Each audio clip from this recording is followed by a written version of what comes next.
नक्षल चळवळ नेस्तनाबूत करत असतानाच सरकार जंगलांचीच कत्तल करायला निघाल्याने आदिवासी फारच निराश झाले आहेत। नक्षलवाद्यांचे कंबरडे मोडण्याच्या आनंदावर लागलीच विरजण पडले। सरकारने गडचिरोलीत वृक्षांच्या खुलेआम कत्तलीस परवानगी दिली आहे।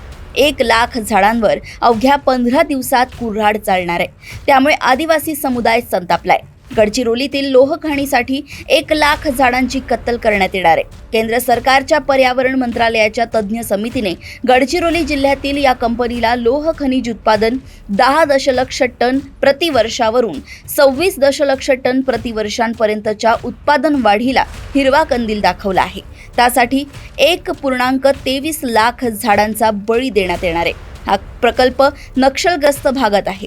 जंगल नष्ट होत असल्याची भूमिका घेऊन आदिवासी विरोध करत आहेत। मुंबई उच्च न्यायालयाच्या नागपूर खंडपीठाचे अनेक याचिका दाखल आहेत।